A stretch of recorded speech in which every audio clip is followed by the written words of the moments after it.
सत्य घटना पर आधारित प्रख्यात हिंदी साहित्यिक डॉक्टर वृंदावन लाल वर्मा की कहानी विराटा की पद्मिनी। भाग 12।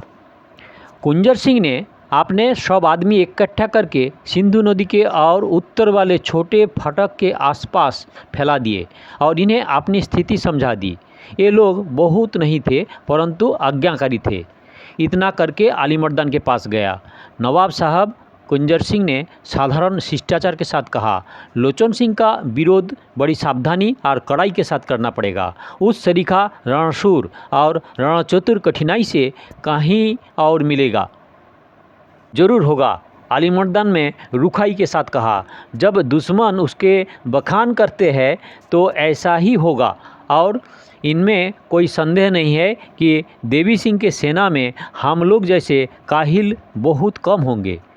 कुंजर सिंह इस प्रकट व्यंग से पीड़ित नहीं हुआ, कम से कम ऐसा उसकी आकृति से जाहिर नहीं होता था। बोला, अच्छा हुआ कि हम लोगों अपनी सेना को अनेक भागों में खंडित नहीं किया। कुंजर ने कहा, अन्यथा इस समय हाथ में कुछ भी ना होता। पर खैर, अब गई गुजरी बातें छोड़कर लोचन सिंह के मुकाबला के लिए तैयारी कीजिए। अलीमर्दान ने कहा, अच्छी तरह हो गई है। आप कलेखा और रानी साहबा का किले के भीतर से लड़े और मैं बाहर से लड़ूंगा। सब लोग भीतर बैठकर लड़ेंगे। दो एक तरह से कैदियों की सी हालत हो जाएगी। मुझे यह सलाह पसंद है। कुंजर सिंह ने एक क्षण सोचने का भाव दिखलाते हुए कहा। बोला, आप किले की लड़ाई बहुत पसंद करते हैं, इसीलिए मैंने वही तय किया है। अलीमर्दान ने वही तय किया है। इस बात को सुनकर कुंजर सिंह को बहुत सुख नहीं मिला। वह अपने स्थान पर चला गया। थोड़े ही समय में उसे ज्ञात हो गया कि गढ़ का नायकत्व उसके हाथ में नहीं है और रानी की हाथ की ओट में अलीमर्दान सेनापतित्व कर रहा है। उसके छोटे से दल को भी यह बात विदित हो गई। अपनी प्रभुता की मद, अपनी आज़ादी के नशे में वह पहले जिस आने वाली मौत को दोनों हाथों झेलने के लिए तैयार था, अब उसके साक्षात्कार में उस उन्माद का अनुभव न कर सका। लोचन सिंह एक बड़ी सेना लेकर तूफान की तेजी का तरह सिंहगढ़ पर चढ़ गया। चक्कर दिलवाकर उसने अपनी सेना का एक भाग सिंधु उस पार किले के ठीक उत्तर में भेज दिया। अलीमर्दान ने गढ़ से बाहर निकालकर उसका सामना किया। 2 दिन की लड़ाई में दोनों ओर के बहुत आदमी मारे गए। बार बार लोचन सिंह विरोधी दल को गढ़ में भगा देने की चेष्टा करता था और अलीमर्दान उसे विफल प्रयत्न कर डालता था। तीसरे दिन लोचन सिंह ने निरंतर आक्रमण जारी रखने के लिए अपनी सेना के अनेक दल बनाए जो बारी बारी से जागते, सोते और युद्ध करते थे। यद्यपि यह योजना बिल्कुल सही तर्क से अमल में न आ सकी, परंतु बहुत अंशों में सफल हुई और एक दिन रात की लड़ाई में उसका प्रभाव अलीमर्दान का पीछे हटती हुई सेना पर पड़ा हुआ दिखलाई देने पड़ा। गढ़ अभी लोचन सिंह से दूर था। थोड़ा सा पीछे हटकर अलीमर्दान खूब जमकर लड़ने लगा।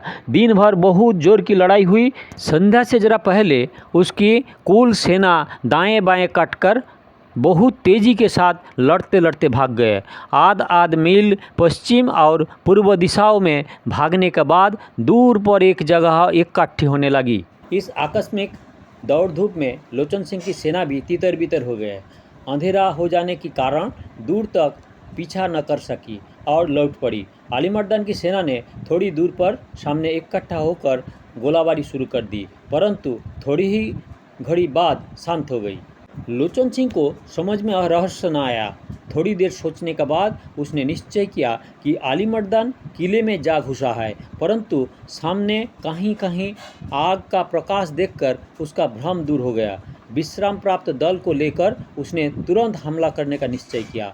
लोचन सिंह के निश्चय को मिटाने का ढीला करने की सामर्थ्य सेना में किसी को न थी। यद्यपि विश्राम प्राप्त सैनिक भी और अधिक विश्राम प्राप्त करने की आकांक्षा में थी। घुड़सवारों ने आक्रमण किया। आक्रमण का वेग पहले कम फिर प्रचंड हो उठा। जो घुड़सवार आगे थे एक स्थान पर जाकर एकाएक रुक गए।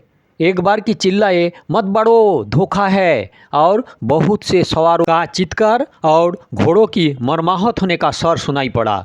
तुरंत ही बंदूकों की बाढ़ पर बाढ़ दगने लगी। गोलियां की भनभनाहट के बीचों बीच लोचन सिंह अपना घोड़ा दौड़ाता हुआ उसी स्थान पर पहुंचा। देखा, सामने एक बड़ी गहरी और चौड़ी अंधी खाई है, जिसमें पड़े पड़े घोड़े अपने टूटे सिर पैर पकड़ता और घायल सिपाही करार रहे हैं। घोड़े का लगाम हाथ में पकड़े हुए घुटने टेके हुए एक सैनिक से लोचन सिंह ने पूछा, इसमें कितने खाप गए होंगे? सैकड़ों, उत्तर मिला। इसी स्थान पर? मैं लोचन सिंह हूँ। चामुंडराज जुहार, मेरे पीछे आओ, सब आओ। मौत के मुंह में? नहीं, मौत के मुंह से बचने के लिए। अभागे, सब खाई में कूद पड़ो। लोचन सिंह की आज्ञा पर कोई सैनिक खाई में नहीं कूदा। लोचन सिंह के शरीर में मानो आग लग गई, परंतु वह अपने सैनिक को प्यार करता था, इसीलिए उसने अपने कोप का किसी को लक्ष्य नहीं बताया, परंतु शीघ्र कुछ करना था, इसीलिए अपने पास तुरंत थोड़े से सैनिक इकट्ठा कर लिए। बोला, साफा मेरी कमर में बांधकर नीचे लटका दो, मैं वहाँ की दशा देखता हूँ। इसके बाद घोड़ों को छोड़कर और लोग भी इसी तरह उतर जाओ। घोड़ों के लोथों और आदमियों की लाशों को इकट्ठा करके गड्ढा पाड़ दो और मार्ग बनाकर खाई को पार कर लो। 1 घंटे के भीतर सिंहगढ़ हाथ में आ जाएगा। मैंने निश्चय किया है कि आज रात को वहीं सोऊंगा। लोचन सिंह को नीचे अकेले न जाना पड़ा। कोई सैनिक इसके लिए तैयार हो गए, परंतु लोचन सिंह सबसे पहले नीचे उतरा। नीचे जाकर इन लोगों के लाशों का ढेर बनाकर खाई में एक सकरी रास्ता बनाई, पर वह इतनी बड़ी थी कि 2-3 सवार एक साथ निकाल सकते थे। दूसरी ओर से बंदूक चल रही थी, परंतु लोचन सिंह आगे और उसके सवार पीछे पीछे खाई पार करके दूसरी ओर पहुंच गए। अली मर्दान ने कल्पना नहीं की थी कि लोचन सिंह की सेना खाई पार करके इतनी शीघ्र आ जाएगी।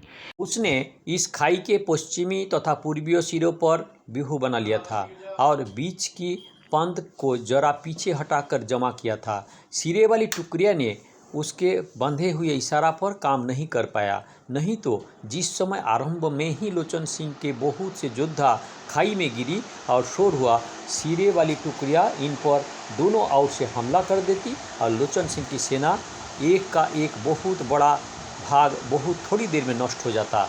लोचन सिंह की सेना और एक बड़े दल ने खाई पार करके तुमुल ध्वनि के साथ जय जयकार किया। खाई के उसी तरफ पीछे जो लोग रह गए थे, उन्होंने भी जय जयकारा किया। किले के ऊपर से तोपें गोले उगलने लगी। खाई के दोनों सिरों की टुकड़ियाँ किले की ओर भागी। इस गोलमाल की अलीमर्दान की बीच की पंथ भी पीछे हटी। किले की तोपों ने शत्रु और मित्रों का भेद न पहचाना। दोनों दलों ने अनेक लोग इन गोलों से चकनाचूर हो गए। अली मर्दान ने किले के भीतर घुसकर युद्ध करना पसंद नहीं किया। वह पूर्व की ओर दूरी पर अपनी सेना लेकर चला गया।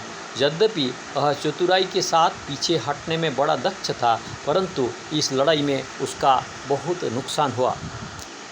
कृपया सब्सक्राइब करें, अच्छा लगे तो लाइक करें, शेयर करें।